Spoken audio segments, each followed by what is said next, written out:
If you like storytime vibes, hit subscribe and let's dive in together. We'll extend the vacation, send more money, he texted.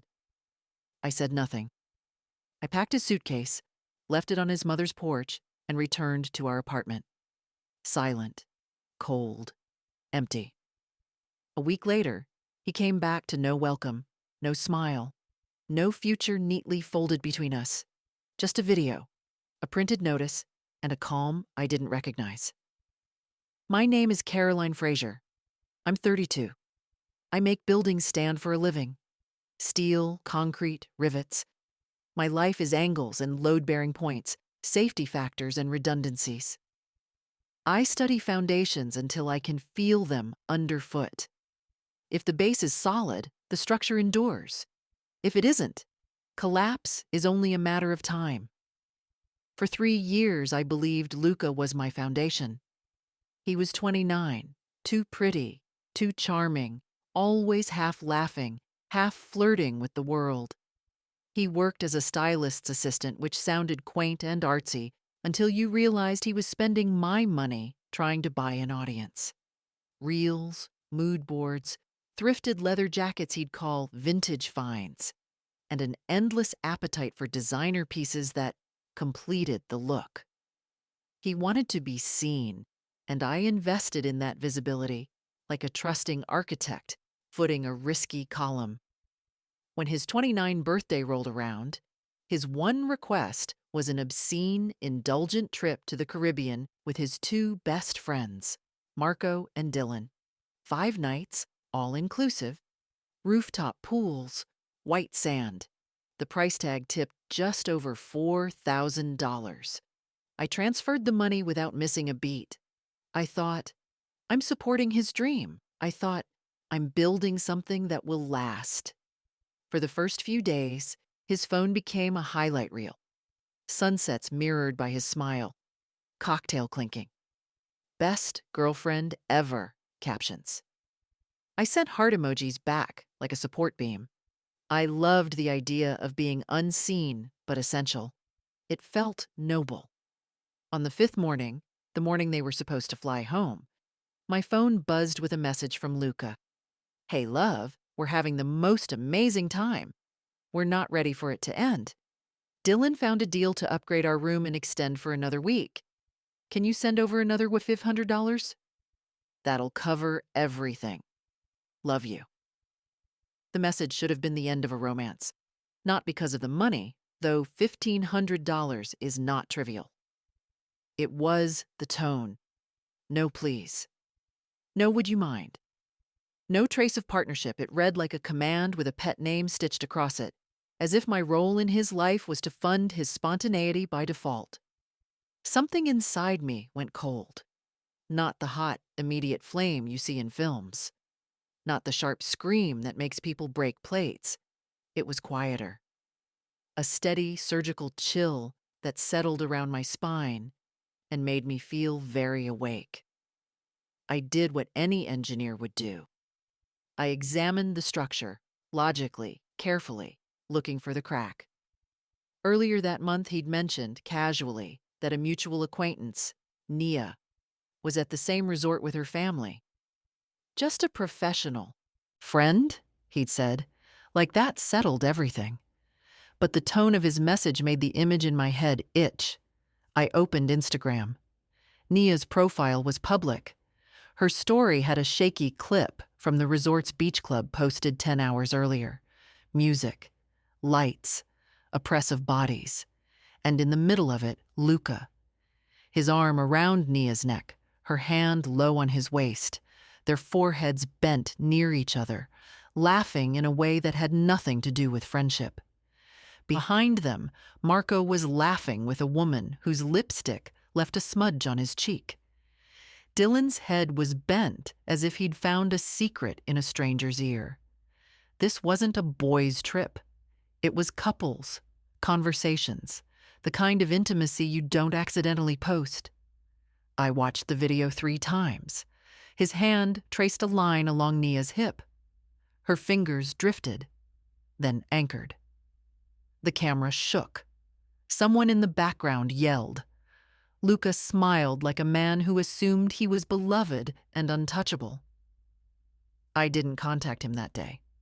I didn't throw a tantrum. I opened my laptop instead and read the law. After 3 years of cohabitation, no lease, no drama, Luca had tenant rights. If I dragged him into a scene, if I tried to toss him out in the heat of a discovered betrayal, the court might not see the nuance of a broken heart. The court would see occupancy and tenancy and a woman who acted rashly. So I acted the way I plan. Any demolition. Methodically. A 30-day notice to quit. Clean language. Legal phrases. Irretrievable breakdown of the relationship. Formal. Free of flourish. I filled it out, printed it, signed it. Each word was a calculated cut. Each paragraph was a beam I planned to remove carefully, so the rest would settle without a catastrophic crash. Then I packed. Packing is a strange intimacy. You see a life compacted into zippers and handles.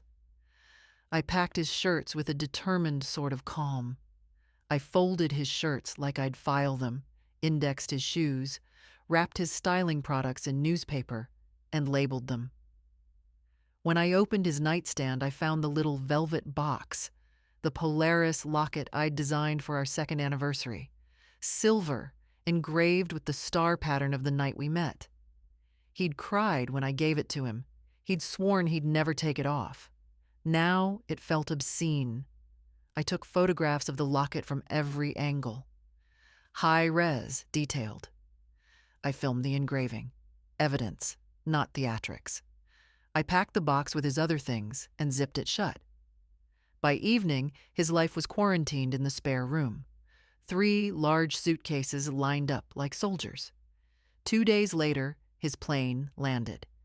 He called in that buoyant way he always did. "Cass, we just landed. I'm exhausted. Can't wait to see you. I'll grab a taxi." "Okay," I said, careful to keep my voice flat. "When you get here, we need to talk?" There was a pause long enough for him to notice the edge. Okay. Is everything all right? You've been kinda quiet." "We'll talk when you get here," I said, and I hung up. He walked in, dragging a carry-on, still smiling. The smile evaporated when he saw me. I didn't meet his eyes immediately. I sat down, set my phone screen face up on the coffee table, and hit play. The room filled with the hushed beat from the clip. Luca at the center of a crowd, arms around Nia, her hand at that dangerous, intimate place on his waist. He watched it play and went through stages. Confusion, recognition, panic, then practiced levity. "Oh, come on, Cass," he said too loudly. "That's Nia. You know her. We were just dancing." My voice was low. "Her hands weren't on your shoulder. They were on your waist. That's not dancing. That's something else." "You're being insecure," he snapped. The old tactic, a classic of his. Flip the framing. "You're ruining my welcome home because you can't control yourself. I was having fun on the trip you paid for." "How is that my fault?" I slid the notice across the table. He stared. "What's this?" His voice quivered in a way that was almost comical. 30-day notice to quit," I said. "I'm terminating your residency. Your things are packed. You have 30 days to find another place." For the first time, his charm chipped. Anger flashed. "You're evicting me? You can't do that. You can't just... Caroline, you can't be serious." "I already did," I said. The sentence landed and didn't move. He shoved the paper back at me, then lunged toward the spare room. I stood, blocking him without meaning to, because some part of me needed to be the wall he couldn't pass. "No," I said, precisely. "You can take what you need for the next couple of days. The rest will be returned once you hand me the key on the move-out date. Your laptop, your portfolio, and that locket are retained as inventory. This is standard procedure." "You can't hold my stuff. That's theft." He paced. my career, my editing. Everything's on that laptop. You're stealing from me. I'm protecting the property until your residency terminates, I answered. If you want access to personal essentials, we can arrange it. Calm down. I kept my voice clinical because anger in me sounded like a lack of control, and I wasn't going to give him that. He grabbed his overnight bag, slammed the door, and left. The slam ricocheted off the walls like a verdict. For a moment, my chest felt hollow, as if the sound had taken a piece of me. Then something else settled. Relief. Heavy and metallic. The demolition had begun. It didn't feel like triumph. It felt like work. Work that would have to be precise. For 3 days, the apartment was oddly still. I almost believed in that silence. Then the messages started. Cass, please. I was drunk. It was stupid. I love you. Don't throw away 3 years. I'll change. Tears and apologies and performative remorse. I didn't answer. By day 6, the tone shifted to threats. You can't legally hold my stuff. I talked to a solicitor. If you don't let me in to collect everything right now, I'll report you for theft. I wrote one reply, clean and unembellished. Your property will be returned in full upon termination of your residency on the date specified. Until then, you may collect personal essentials only. This is in compliance with tenancy law. Caroline Fraser. I attached a photo of the signed notice. Then the campaign broadened. His friends started tagging me in cruel, coded posts. Toxic women punish men who give them everything. DMs calling me jealous, controlling, bitter. People I'd never met lectured me from behind screens. I screenshotted everything. Process. Always process. And then the smear campaign reached my mother. She called, voice fragile. Cass. Luca's mother rang. She said you threw him out with nothing, that he lent you money you won't repay. She hinted about your father. She said you've been unstable since he died. My father's passing was a raw, private place. To see it used like a lever made my hands go cold. I should have been crushed. Instead, I felt something else. Recognition. He wasn't just angry that I'd discovered him. He was trying to rewrite the script so he could be the wronged party. He wanted an audience that would pity him, and he would marshal anyone who'd listen. I sat down at my kitchen table and made a list. Document everything. Witnesses. Receipts. Screenshots. A notebook filled with dates, times, messages. I stopped thinking like a lover and started thinking like a structural engineer who no longer trusted the materials. Then I found the small, ugly twist that changed my plan. While packing his things, I'd found a receipt tucked in the locket box, a boarding pass from months earlier that didn't match any trip he'd mentioned. Destination, Lisbon. Return, open-ended. Passenger, El Marino. And tucked under that was a receipt for an expensive dinner on the night he swore he was at home with me. Charged to a card in Nia's name. It was small, paper thin, but it shifted everything. This wasn't a spontaneous flirtation. It was a pattern. He wasn't careless. He had been compartmentalizing, forging a parallel life. For an instant, I felt fury so hot I had to sit down. Then I felt satisfaction. Not because he'd lied, but because I had found proof I could hold. Evidence that would prevent him from spinning his version into something believable. On day 30, I printed a full inventory, a photo album of the locket, the boarding pass, the receipt. I arranged for Graham, a colleague and friend, to be present when the handover occurred. I wanted a witness who wasn't related to our story. When Luca returned with his father in tow, his posture thin with false dignity, I led him to the spare room. He rifled through the suitcases like a man searching for a mask. You even packed the locket, he said, venom clear. You have no idea how pathetic this is, cutting someone off like this. It was never about the object, I replied, and handed him the inventory. Sign to acknowledge receipt. His father's voice, soft, tired, said, "Just sign, son." Luca signed like a man submitting to gravity. He dropped the keys on the counter with a metallic clink. The sound echoed like the final hammer on a nail. He left, slamming the door behind him. I stood there, the quiet of the apartment folding in around me. I had built the process so meticulously that even his exit looked orderly. But as the last echo faded, I realized the work had only begun. Eviction wasn't the end. It was a preface. He had shown he could weaponize narrative. He had allies. And the next stage of this wasn't demolition. It was a rebuilding. I had to reclaim more than a key. I had to reclaim the story. I picked up the velvet box, opened it one last time, and then placed it into a drawer I locked. I sat at my desk, outlined the steps I would take next, and began writing. Not because I needed the world to know every sordid detail, but because if I didn't control the facts, he would. The foundation had cracked. I wasn't going to pretend the floorboards were whole. I would excavate the truth, brace the walls, and build something that would hold. The first 3 days after Luca left the apartment were strangely quiet. No messages, no calls, no footsteps pacing in the hallway.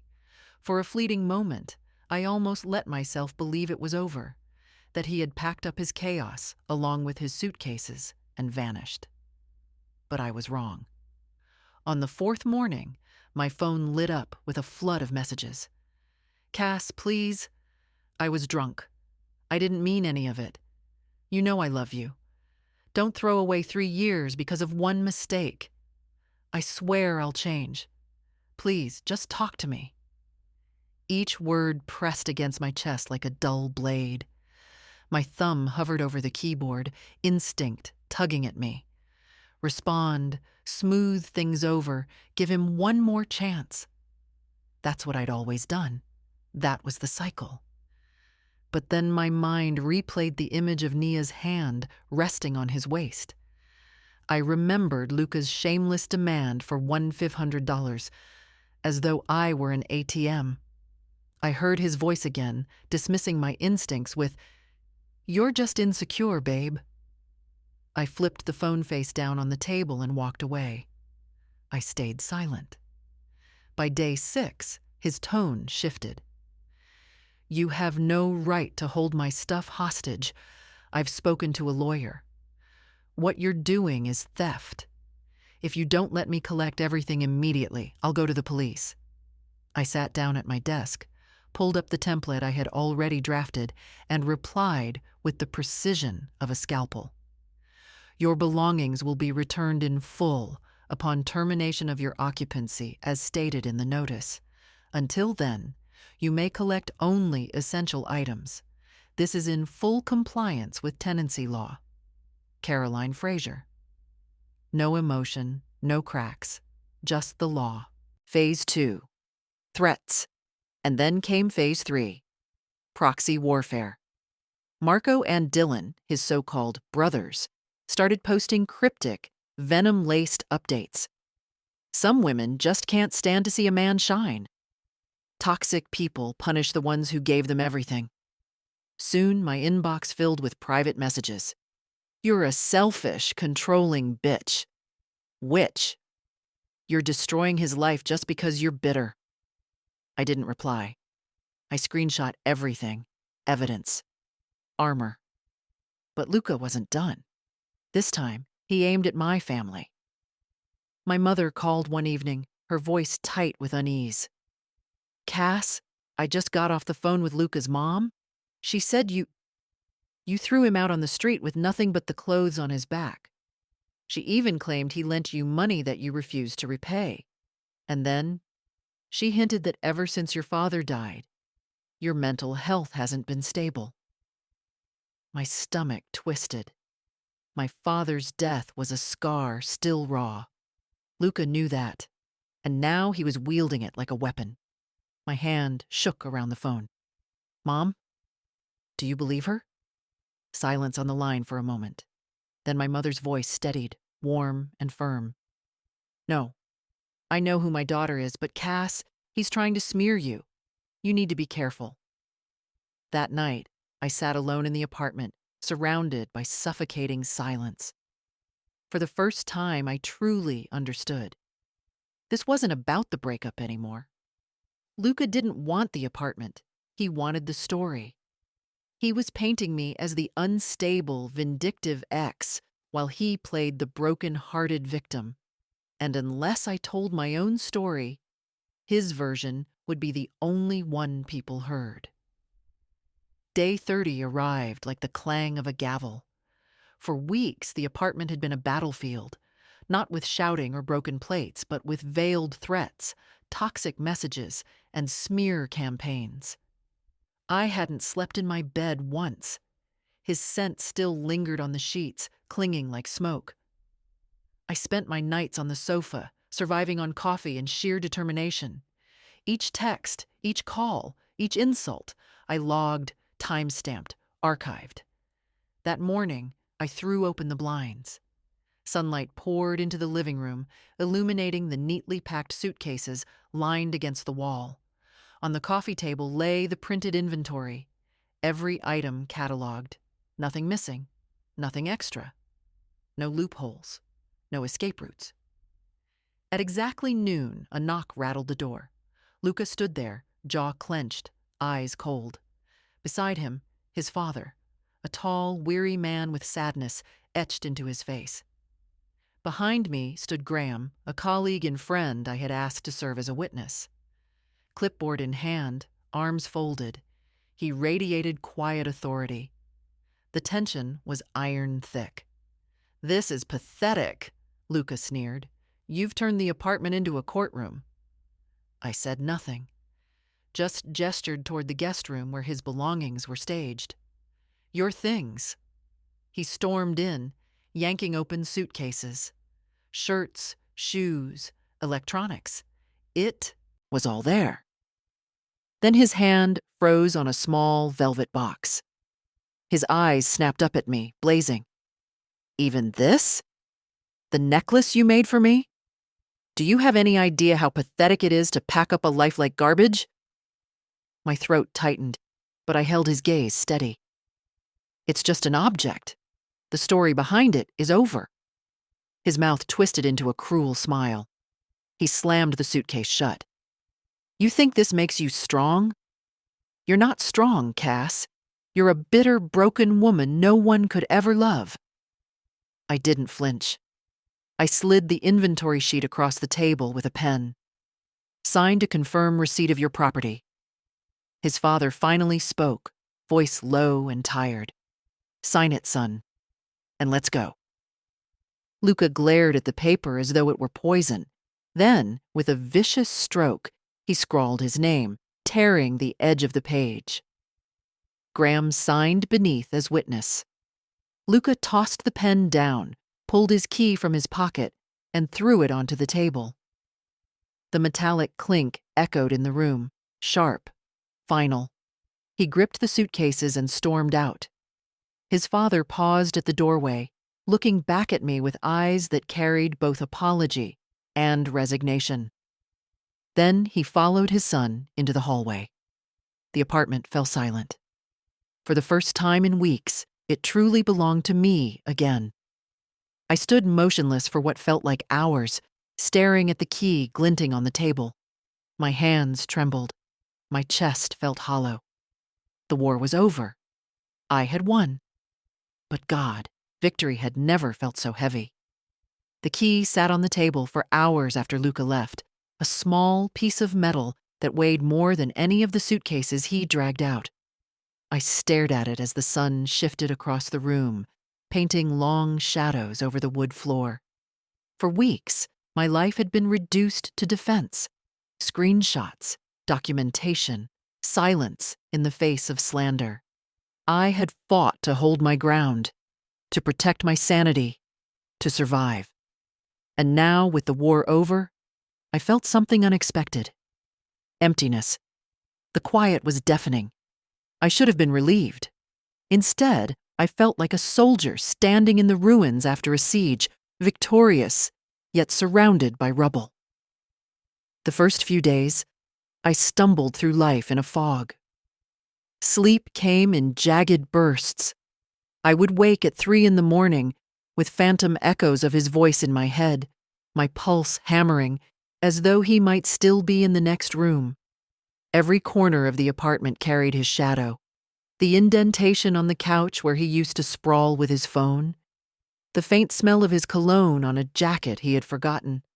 The chipped coffee mug he claimed was his favorite. I boxed it all. Every last reminder. Some I donated. Some I tossed. Some I shoved deep into a storage unit labeled past, do not open. For the first time, I began to reclaim space, not just in my apartment, but in my mind. I went to therapy. The first session, I sat stiffly, arms crossed, convinced I didn't need it. But when the therapist asked, "When did you stop trusting yourself?" I broke. The tears came, raw and unstoppable.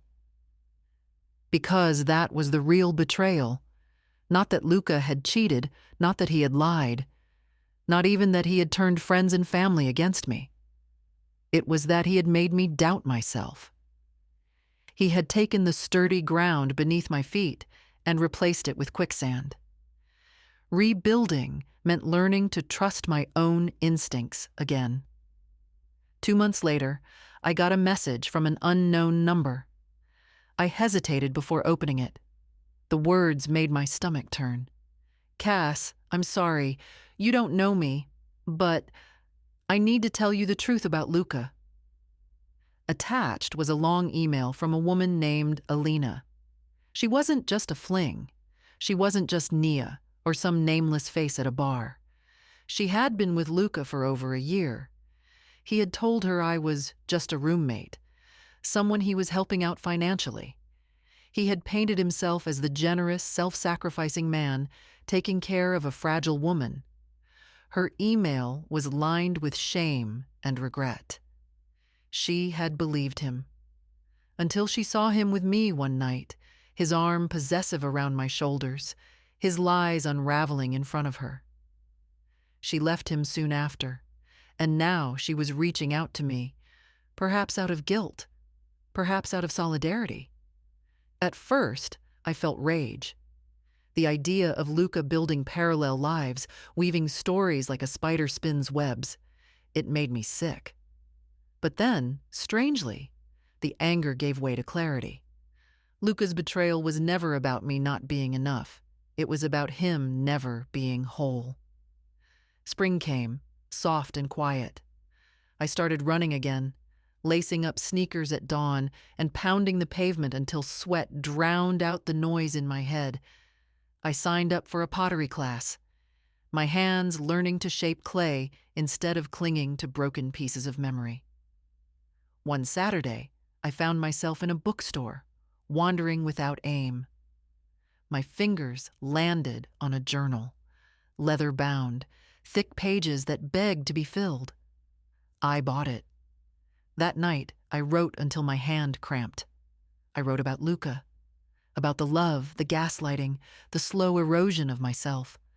But I also wrote about rediscovery, the taste of coffee sipped in silence, the peace of sleeping diagonally across a bed that was mine alone, the laughter I hadn't realized I'd missed until it burst out of me with friends who never abandoned me. Entry by entry, I rewrote my own story. 6 months later, fate threw one last curveball. I saw Luca again. It was at a cafe downtown on a rainy afternoon. He walked in, umbrella dripping, looking thinner, sharper, older. Our eyes locked for a second that stretched into forever. He smirked, the same old smirk that once melted me. But now it looked hollow. "Cass," he said, as if we were still tethered. "Luca. My voice was calm, steady. He gestured to the empty chair at my table. Mind if I— Yes, I cut him off. The word landed like a stone. Firm. Final. He blinked, surprised, maybe even wounded. For once he had no script prepared. He muttered something under his breath and walked away, vanishing into the rain. I didn't tremble. I didn't second guess. I didn't chase. I simply returned to my coffee, warm and bitter and entirely mine. Looking back, I realized something I wish I had known from the start. Love built on shaky foundations will always crumble. When a relationship demands you shrink, silence your instincts, or surrender your independence, it is not love. It is captivity disguised as affection. The strongest foundation isn't passion or promises. It's respect. It's honesty. It's the ability to be fully yourself without fear. Luca taught me that by stripping it away. And in losing him, I found myself again. That night, I unlocked the storage unit and opened the box labeled, "Past, Do Not Open." Inside was the chipped mug, the forgotten jacket, the velvet box. I held them one last time. Then I carried the whole box to the dumpster and let it fall. The sound it made wasn't sharp, wasn't violent. Just a quiet thud. A period at the end of a sentence. I walked away lighter, the air clearer, my steps steady. For the first time in years, I was not surviving. I was living. The strongest foundation isn't passion or promises. It's respect. It's honesty. It's the freedom to be yourself without fear. That truth carried me into the next chapter of my life. But life, I've learned, doesn't end with a clean lesson and neat resolution. It always has one more twist. Almost a year after Luca walked out of my apartment for the last time, my phone rang with a number I didn't recognize. Normally, I'd let it go to voicemail, but something made me answer. Hello? Is this Caroline Fraser? A woman's voice trembling. Yes. This is Detective Morris with the downtown precinct.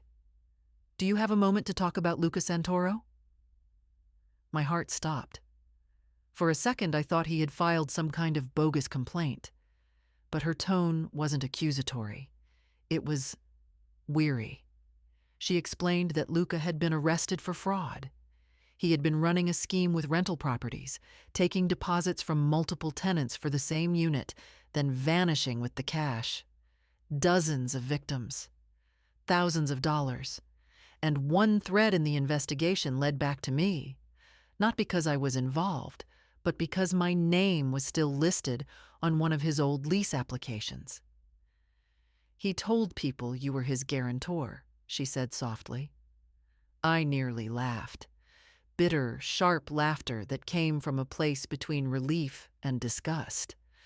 Even now, Luca had tried to use me as collateral. I agreed to come in and give a statement. Months later, I sat in a courthouse. Not as a defendant, not as a victim, but as a witness. Luca sat across the room in an ill-fitting suit, his hair slicked back like he was auditioning for a role he couldn't play. For the first time, he looked small, not powerful, not magnetic, just small. When I took the stand, his eyes met mine. He smirked, like always, but it didn't reach his eyes. I told the truth about how he had manipulated me, how he had used my name, how he thrived on deception. The words came out steady, clear, like bricks building a wall between us. When it was over, I walked out lighter. Not because justice was perfect, but because the narrative wasn't his anymore. After the trial, Alina, the woman who had once reached out to me, sent me another message. He's going away for a while, she wrote. I don't know why, but I thought you'd want to know. I hope you're free now, Cass. Free? The word lingered. I had built freedom, piece by piece. therapy, journaling, small rituals of selfhood. But hearing it echoed back from someone who had also been trapped in his web made it real in a new way. I decided not to respond. Not because I was ungrateful, but because I didn't need to circle back. The story wasn't about Luca anymore. It wasn't about Alina or Nia or anyone else. It was about me. On the 1-year anniversary of the day Luca left, I walked to the river near my apartment. The air was crisp, the water glimmering with late afternoon sun. In my pocket, I carried the last thing I had kept, the key he had thrown on the table. Not because I couldn't let go, but because I wanted to decide how to let go. I held it in my palm, cool and heavy, a symbol of captivity, a token of war. And then, with a deep breath, I tossed it into the current. The water swallowed it without a sound. I stood there, watching ripples fade into stillness. My chest rose with something I hadn't felt in years, peace, unshakable and whole. The past didn't own me. Luca didn't own me. The scars were mine, but so was the healing. And in that moment, I knew the foundation I was building now wasn't shaky at all. It was mine, solid, unbreakable.